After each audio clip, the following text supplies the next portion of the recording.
The Harley-Davidson Breakout 117 is back in action,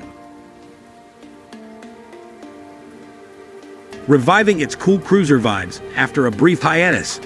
Powering this beast is a Milwaukee 8 V-twin engine that cranks out a snappy 102 bhp and a robust 124 pound-feet of torque. More muscle than a bull on espresso. This engine's got the classic air-cooled charm, rocking 2 valves per cylinder and sipping fuel electronically.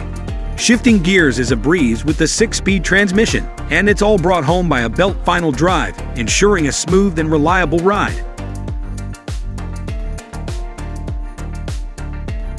The Breakout 117 flaunts a low, muscular style, with a seat height just under 26 inches, making it comfy for riders of all statures. With a 34-degree rake, this bike screams long and lean, while keeping it close to the ground with a 4.5-inch clearance.